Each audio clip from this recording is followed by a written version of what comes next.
गोळ्यांचे कांठळ्या बसवणारे आवाज, आक्रोश, त्यानंतर घरातून निघणारे मृतदेह याने उत्तर प्रदेशातल्या देवरिया हादरलं. फक्त जमिनीच्या वादावरून एकाच कुटुंबातल्या तब्बल 5 जणांना अत्यंत निर्घृणपणे मारण्यात आलं. उत्तर प्रदेशातल्या या घटनेनं उत्तर प्रदेशातल्या योगी सरकारने माफियांविरोधात छेडलेल्या मोहिमेवरही प्रश्नचिन्ह निर्माण करण्यात येतंय. उत्तर प्रदेशातल्या देवरियामधली ही काळीज पिळवटून टाकणारी घटना आपण क्राईम स्टोरीमधनं आज जाणून घेणार आहोत. नमस्कार, मी हर्षदा परब. सोमवारी सकाळी 6 वाजता प्रेम यादवचा मृतदेह रस्त्यावर पडलेला आढळून आला. प्रेम यादव यांचा गळा चिरून त्यांची हत्या करण्यात आली होती.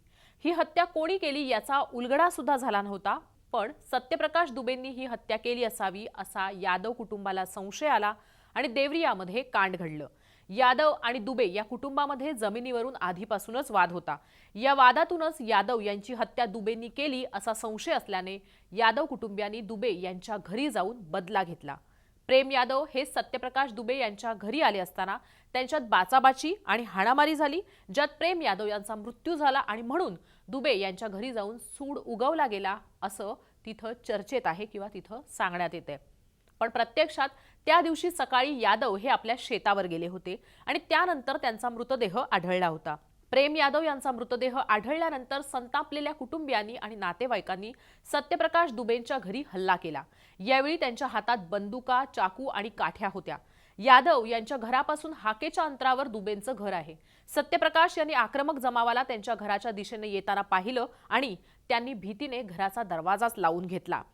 खरं तर ही माहिती प्रत्यक्षदर्शींच्या माध्यमातून समोर आली आहे. सकाळची वेळ असल्यानं आजूबाजूला फारसे लोक नव्हते. अनेक जण हे आपल्या घरात झोपले होते. दुबे यांच्या घरासमोर आलेल्या यादव यांच्या कुटुंबियांनी दरवाजा तोडला आणि दुबेंच्या घरात प्रवेश केला. त्यानंतर तब्बल 20 ते 25 मिनिटं दुबेंच्या कुटुंबियांवर हल्ला झाला. घरात जो दिसेल त्याच्यावर हल्ला करण्यात आला. 8 जण एकंदरीत होते ज्यांनी हल्ला केला. त्यानंतर या 8 जणांनी मागे पुढे न बघता जो समोर दिसेल त्याची हत्या करायला सुरुवात केली. दरवाजा उघडल्यावर सगळ्यात प्रथम त्यांना दिसले होते ते म्हणजे सत्यप्रकाश दुबे. त्यांच्यावरच या 8 जणांपैकी काहींनी हल्ला केला. सत्यप्रकाश यांनी हल्लेखोरांना रोखण्याचा प्रयत्न केला, मात्र हल्लेखोर ऐकले नाहीत. त्यांनी आधी सत्यप्रकाश दुबेंवर गोळ्या झाडल्या, त्यानंतर रागात त्यांच्यावर चाकूने हल्ला केला. सत्यप्रकाश यांच्यावर झालेल्या हल्ल्यानंतर त्यांच्या मदतीसाठी त्यांची पत्नी किरण त्यांना वाचवण्यासाठी जेव्हा पुढे आली त्यावेळी हल्लेखोरांनी किरणवर सुद्धा हल्ला केला आणि तिचा गळा कापला. त्यानंतर किरण तिथंच जमिनीवर कोसळल्या. त्यांचा जागीच मृत्यू झाला होता. त्यानंतर सत्यप्रकाश यांच्या 18 वर्षांच्या मुलीकडे सलोनीकडे हल्लेखोरांनी मोर्चा वळवला. हल्लेखोरांनी सलोनीवर गोळ्या झाडल्या, त्यानंतर चाकूनेही वार केले.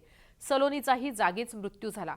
त्यानंतर सत्यप्रकाश यांची 10 वर्षांची मुलगी नंदिनी आणि 15 वर्षांचा मुलगा यांच्यावरही हल्ला करून त्यांना हल्लेखोरांनी संपवलं. सत्यप्रकाश यांच्या 8 वर्षांच्या मुलाला अनमोललाही हल्लेखोरांनी सोडलं नाही. त्याच्यावर केलेल्या हल्ल्यात अनमोल गंभीर जखमी झाला. घरातल्या आक्रोशानंतर, आरडाओरड्यानंतर शेजार पाजारच्यांनी पोलिसांना बोलावलं. शेजारच्या पाजारच्यांनी केलेल्या फोन्स नंतर पोलीस ठाण्यातला सर्व फौजफाटा घेऊन घटनास्थळी पोहोचले, पण तोवर हल्लेखोर तिथून पळून गेले होते. दुबे यांच्या घरी आलेल्या पोलिसांना रक्ताने माखलेली फरशी दिसली. दुबेंच्या कुटुंबातले दुबेंसह 6 जण त्यावेळी रक्ताच्या थारोळ्यात पडलेले पोलिसांना आढळले. पोलिसांनी सर्वांना चेक केलं, मात्र त्यापैकी दुबेंचा 8 वर्षांचा मुलगा अनमोल जिवंत असल्याचं पोलिसांच्या लक्षात आलं. त्याचा श्वासोच्छवास सुरू होता तेव्हा पोलिसांनी त्याला रुग्णालयात दाखल केलं. त्याची प्रकृती अद्याप गंभीर आहे. या हल्ल्यात दुबेंच्या घरातले 5 जण जागीच ठार झाले. ही घटना घडली त्यावेळी प्रेम यादव यांचा मृतदेह गल्लीतच पडून होता अशीही माहिती समोर आली आहे. या प्रेम यादव यांच्या हत्येमुळे 5 जणांची हत्या झाली. त्या प्रेम यादव यांची हत्या कोणी केली याचा अद्याप उलगडा झालेला नाही. प्रेम यादव हे समाजवादी पार्टीशी संबंधित होते. जमीन खरेदी विक्री करण्याचं काम ते करायचे. यादव यांच्या घरासमोर असलेल्या शेतावर दुबे आणि यादव हे दोन्ही कुटुंब दावा करतात. रविवारी सत्यप्रकाश शेतात भात कापणीसाठी गेले होते तेव्हा त्यांचा प्रेम यादव सोबत वाद झाला होता. त्यामुळेच यादव यांची हत्या झाल्याचा संशय यादव यांच्या कुटुंबियांना आहे आणि त्यानंतर यादव यांचा मृतदेह सापडल्यानंतर म्हणूनच सत्यप्रकाश दुबेंवर त्यांच्या कुटुंबियांनी आणि नातेवाईकांनी संशय घेतला आणि दुबेंच्या घरावर यादव यांचे कुटुंबीय आणि नातेवाईक हल्ला करायला गेले. खरं तर या घटनेत 2 कुटुंबातल्या एकूण 6 जणांची हत्या झालेली आहे. प्रेम यादव यांची हत्या झाल्यानंतर दुबे यांच्या घरातल्या 5 जणांची हत्या झाली आणि त्यांचा 8 वर्षांचा मुलगा सध्या गंभीर आहे. रुग्णालयात त्याच्यावर उपचार सुरू आहेत. या घटनेनंतर देवारीमध्ये तणावाचं वातावरण होतं. जिथे ही घटना घडली तिथे पोलिसांनी फौजफाटा तैनात केला होता.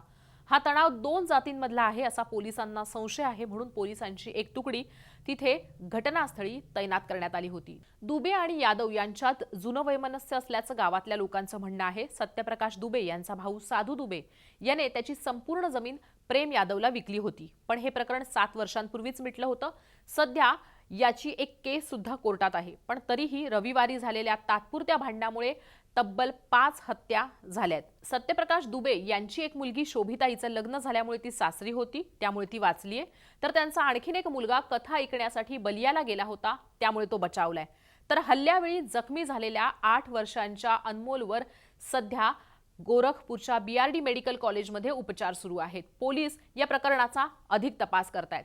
आपल्या अवतीभोवती घडणाऱ्या अशाच क्राईमच्या घटना मी क्राईम स्टोरी या सदरातून तुमच्यापर्यंत घेऊन येणार आहे। तुम्हाला कोणत्या क्राईम स्टोरीबद्दल जाणून घ्यायचंय हे या व्हिडिओ खाली असलेल्या कमेंट बॉक्समध्ये कमेंट करून नक्की कळवा। तसंच हा व्हिडिओ पाहिल्याबद्दल धन्यवाद।